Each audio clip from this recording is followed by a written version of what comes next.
YouTube, what is going on? It's Morrowind Ryan here, bringing you a 4-part series of how to get your game on point on Rainbow Six Siege. We'll be going step by step, going in depth into the 4 things that are a must know in this game. So I think the very first thing and the most important thing to know and to get down with a team, be it via a 4-man, 5-man, 3-man, 2-man, is communication. By far the most important thing to get down with your squad.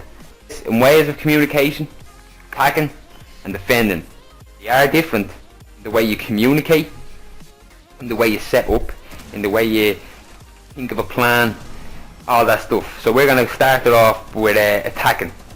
First thing you should be doing with your team is communicating on what operators you're going to use. We'll get into operators in a different video. So once you have your operators down, you want to be then communicating in the fact when you're sending in user drones, who's going bottom floor, who's going middle, who's going top. Get that shit down, get it done. Figure out where the bomb is. If you can't find the bomb or the hostage, it's then coming up with a plan of, do we go from top floor down, bottom floor up? If you're going from top floor down, you always need to have a team in the middle. Middle floor is key. Splitting the map in half, middle floor key. So we have 2 or 1 there, making sure they're a good squad set together, they can communicate well enough to be on their own. And figure out where you're going to have 3 people coming from top or 3 people coming from bottom. That's if you don't know where bomb is. But let's just say for it, you know exactly where bomb is. When you know what bomb is, you're going to have to realise that this team has reinforced the walls, windows, set up jammers, you're not getting any drones in. They have laser trip mines on everything. So we're figuring out a plan. If it's bottom floor, where like basement, where most people do decide to have the hostage or do decide to have the bomb, then it's the whole point of figuring out, okay, we know where bomb is, we have swept each and every floor, it's clear. Now communicating on the fact of how are we breaking this. We've played a lot of times with people and their whole main focus is just being right, we're on the floor where the room is, let's just break these walls and put thermite on this, break that, and let's just open up a line of sight on bottom floor and just trade kills. That is completely wrong for this game. This game is not Call of Duty, it's not Battlefield, it's a completely different shooter. It's its own shooter, it's its own genre of shooting game.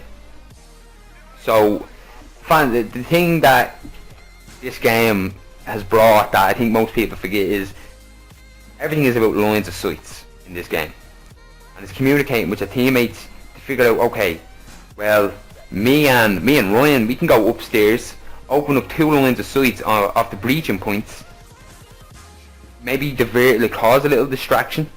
We'll use setting up thermite and setting up all this and blah blah blah and communicating in that style and in that way, and hoping it works. If you got 5 people in the room, it's tough. You want to be hoping that, you know, maybe 1 has ventured off, 2 has ventured off outside and try to create like other diversions and trying to make your life just a little bit tough. Other ways to break is if you do know where bomb is, setting up a team with 1 person using a shield, entering in with the dude with the shield, maybe that be 3 people with the dude with the shield, covering his right and left side while he's moving on forward nice and slowly, keeping it all together, moving in sync with each other. Well, other 2 is set up and ready, so when the dude with the shield gets close, when that team is ready, letting the other people know that they can breach in and they can cause a distraction, like a pinch, like a basic pinch out from Call of Duty. If anybody's played it competitively, you know exactly what we're talking about. So I think that's pretty much, on attacking rounds, really important thing to do is what me and Ryan call sweeping floors. If bomb is bottom floor, set up a 3-man squad, maybe go in different positions, different places, set up breaching points to be ready to break it. Well, you have 2 people from top floor or middle floor sweeping every single room, making sure it's clear, so making sure when you're about to do that, you ain't got nobody coming from behind you or something that's going to cause trouble for you. So on your defensive rounds, a big thing that you should be looking to do is the same again, is talking about, you know, what operators are we going to use, who's going to use this, who's going to use that, what we're going to do, blah blah blah. Hostage rounds is a lot different on the defensive. Like if you're defending, it's tough. It's a completely different ball game from a hostage round to a bomb round. So hostage rounds, defensively, you need someone in that room constantly. Whether it be a team you have in there with 3 people, maybe one person if he's good enough. So let's just leave that right there. We know we need a team there. That's perfect. That's fine. You can organise that amongst yourselves and who's going here.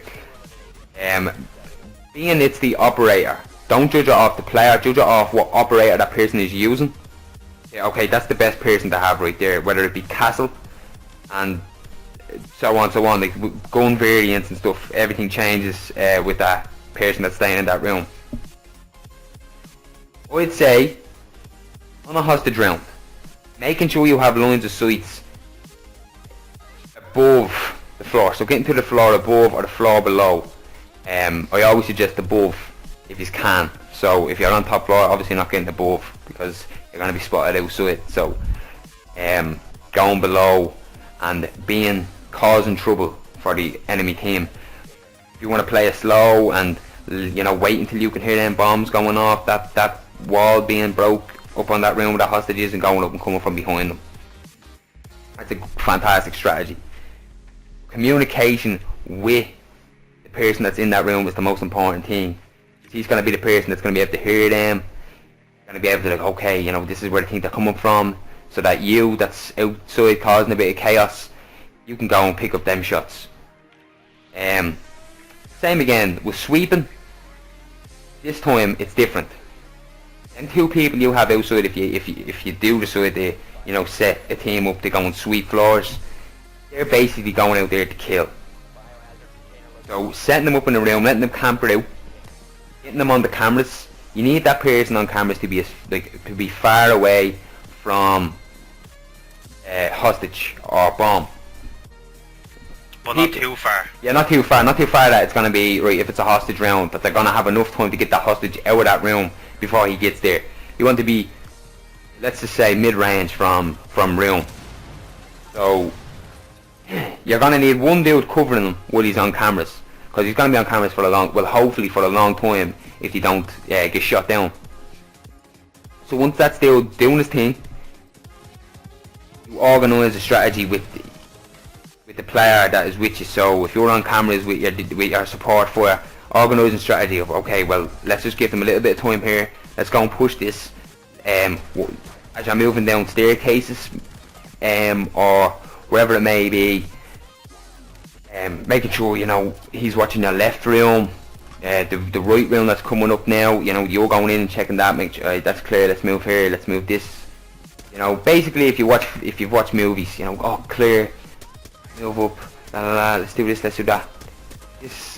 That whole sense of getting creative with your teammates and, you know, getting into character with your teammates is be successful and consistently win games. That's what you have to bring to the table, and especially with creating a team. And even if you have one dude that's like that or 2 people that's like that, you know, it's really fun. You're creative with your words. It's really enjoyable. If you don't play the game like that, if you're not playing the game in character, you're not going to get the same enjoyment out of it. So we suggest everyone to learn callouts amongst themselves, figure it out with teammates, certain strategies, certain operators, and making sure that on each team you have that one player that's causing chaos. You need that one dude to exchange kills.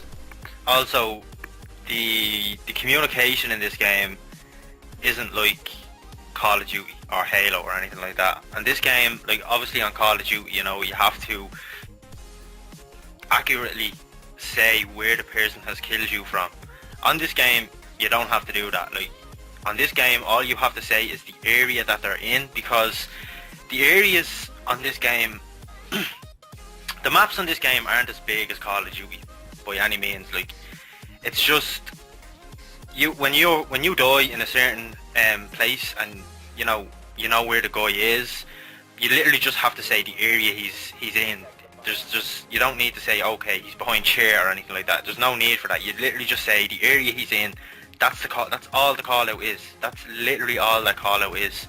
It's the only hard part about calling out is at the start you don't know any of the maps, so you're probably better off going into casual, going into public chat or whatever people want to call it, game chat, talking to a few people and getting in that character and getting to know these maps and the callouts and stuff like that. Once you have those callouts down, there's not much more to it except for just communicating with your team where you are, where they are, where the enemies are coming from, where you see cameras or the drones, where you've heard a window break or a door break or anything like that. You literally just need to call out everything. Everything is just calling out. And if one of your teammates are in trouble, he's getting shot from the back or something like that, he's going to be calling out. You need to go, you need to help him, revive him, you need to kill that enemy that's after been shooting at him. It's tough. Like, it's really tough. The game in general is tough. It's hard.